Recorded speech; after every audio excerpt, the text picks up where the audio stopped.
Thank you very much. We're glad you could be here. Thank you. So you said before the interview, you said in 2 minutes, I will know. I watched very closely when you met him on the red carpet after both your planes landed. What vibe did you get in 2 minutes? We had something very important, and we had a very good meeting today, but we'll see. I mean, it's, you have to get a deal. We agreed on a lot of points. I want to see people stop dying in Ukraine, and that's what's happening. We're losing 5, 6, 7,000. They're Russians, mostly Russians, and they're Ukrainian soldiers. There's some people dying in cities and towns where they're trying to blow up missile manufacturers and other things in some cities. I don't know if you know what's going on there, but there are a lot of people dying. And if we can end that war, it would be very good. And I was very happy to hear him say if I was president, that war would have never happened. Mr. President, that was my next question. He said at the joint press conference that, and you have said this many, many times, and he confirmed for the world today, that if you were president, this wouldn't have happened. Did any of the specifics come up as to why he said that? It did. It doesn't matter at this point, but this war should never have happened. You know, a lot of wars should never have happened. There was stupid things go down and the wrong people are talking, but Biden was a terrible president in so many ways. I've listened to a lot of Donald Trump's interviews, and whenever Biden's name come up, he always takes the chance to take a shot at him. Why? Because Biden beat him. And the thing about Trump, he don't like to lose. And if he definitely believes that he should have won, he's going to take a jab. That's what he does. He will take a jab when he has to. He should have never let it happen. And it did. There are millions of people killed. I mean, it's the worst thing since I see everyone saying worst since World War II by far. There's nothing even close.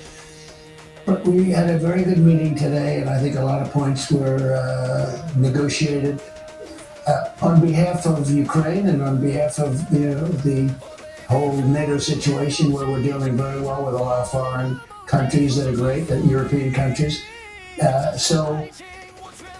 Look, as far as I'm concerned, there's no deal until there's a deal, but we did make a lot of progress. Bottom line, what Trump is saying is, look, I'm one of the greatest deal makers of all time. And yeah, we did come to an understanding, but I'm just hoping Zelensky doesn't mess this up for me. But yes, we had a good meeting, but hey, all bets are off when Zelensky gets in the room. The meeting took place in this room. Yeah. This is where you met, right in this room. Well, Let me examine it. Oh, there it is. That's where you were sitting. I would say that's it. Yeah. So did you have a long time with him? Yeah, I did. I did actually after our speeches. He made a very good speech, and I also finished it up. And afterwards, we spoke. Right after that, we spoke very sincerely. I think he wants to see it done. Yeah. Well, in your press conference, you talked about a lot of things that you agreed on, and maybe one big issue you don't agree on. Are you prepared to go public with that? No, I'd rather not. We all know what he's talking about. He's talking about Russia and China. We both know they was arch enemies, and now they're allies. And everyone knows that cannot happen. Because if that happens, this war will never end. I guess somebody's going to go public with it. They'll figure it out. But no, I don't want to do that. I want to see if we can get it done. It's not a done deal at all. Mm-hmm. And Ukraine has to agree. I mean, President Zelensky has to agree. But it's a terrible war where he's losing a lot, and both of them are. And hopefully it can get completed. That'll be a great achievement for them. Forget about me, for them. And you'll save 7,000 lives a week. That's a lot. I spoke very briefly to Secretary of State Rubio, and he did say to me, he goes, there's a difference when you're in the same room together than versus, talking to each other through the press. Even through the phone. Even through the phone. It's not the same thing. When you're on a telephone, it's not the same thing either. This was, we were together almost 3 hours, and it was very extensive, and we agreed on a lot of points. I mean, a lot of points we agreed on. But there's not that much. There's, one or two pretty significant items, but I think they can be reached. Now it's really up to President Zelensky to get it done. Now, back when Biden was president, Kamala Harris was tasked with bringing these guys together to try to end the war. And what she did was to try to talk to Vladimir Putin on the phone. So Donald Trump again just keeps taking shots. Whenever he can get a shot in, he's going to get it. Period. Point blank. And I would also say the European nations, they have to get involved a little bit, but it's up to President Zelensky. I think we are, and if they'd like, I'll be at that next meeting. They're going to set up a meeting now between President Zelensky and President Putin. And myself, I guess, I didn't ask you about it. Not that I want to be there, but I want to make sure it gets done. And we have a pretty good chance of getting it done. If you had to grade it on a scale of 1 to 10, so I think the meeting was a 10 in the sense that we got along great, and it's good when, two big powers get along, especially when they're nuclear powers. Let's talk about what brought President Putin to the table.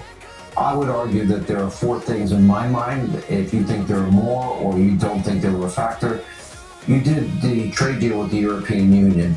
And in that deal, you got nearly $1 trillion in commitments to purchase American oil. That's money that would otherwise be funding Putin's war machine. That's number one. India, 50% tariffs if they import Russian oil. Vladimir Putin was moving at a speed you were comfortable with. So you said you would, unlike Biden, you wouldn't give weapons to Ukraine, you would sell weapons to Ukraine. The last thing, and I don't think it could be underestimated, is NATO is now paying twice what they were paying, and those countries that weren't paying their fair share are. Were those the 4 factors that brought him into this room today? Those things that Hannity just brought up were good. But I'm telling you right now, even though all of those were great, Trump believes in his mind what brought Putin to the table was Trump, because no one else could have done it. Because he believes Biden was incompetent, Obama was incompetent, Hillary Clinton was incompetent, and Kamala Harris was incompetent. Period. Well, NATO is now paying 5% as opposed to 2%, and they're paying it. And, look, it's headed by, as you know Mark very well. He's a great guy and great people. The leaders, I got to know him very well about 6 weeks ago. And great relationship with NATO, European nations basically, but a great relationship. I don't want to say anything brought him to he's a very smart guy. Nothing brought him to the table, so to speak. I think that he respects our country now. He didn't respect it under Biden, I can tell you that. He had no respect for it. I was so happy when he said this would have never happened. All those lives would be saved if we had a competent president. Those lives would have been saved. It's so sad. Man, Trump crazy. Like I said, he gonna take his shots at Biden. I mean, this guy can barely walk, barely get up. I mean, Sleepy Joe. But Trump has no mercy for this guy. I mean, absolutely no mercy. Let me go back to this issue of Ukraine and Russia for a second. Most people, as they analyze this from the outside, this is how and almost everybody's kind of universal thinking, how this ends. There's going to be some land swaps. There will be more Russian territory than there have been. And what Ukraine wants and needs desperately is our security measures that won't be NATO related. If you have to look into your crystal ball, is that how it ends?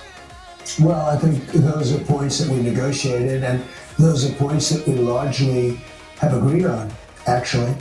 I think we've agreed on a lot. And I can tell you, the meeting was a very warm meeting. He's a strong guy, he's tough as hell and all of that. But the meeting was a very warm meeting between two very important countries, and it's very good when they get along. I think we're pretty close to it. Now look, Ukraine has to agree to it. Maybe they'll say no.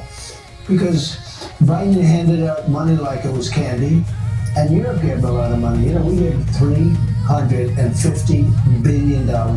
Europe gave them much less, but still a lot, $100 billion. What would your advice, based on today, when you talk to Vladimir Zelensky, what's your advice to make a deal? And we, I think, are close to a deal, but I don't like saying it. I always say, if I'm really close, I say 50-50, because so many things can happen. But I think President Putin would like to solve the problem, and it was a problem that should have never happened. Trump believes he's got a 50-50 chance of ending this war. Do you think Donald Trump can end this war between Russia and Ukraine? You tell me what you think. Like, comment, subscribe. Follow God, not coach.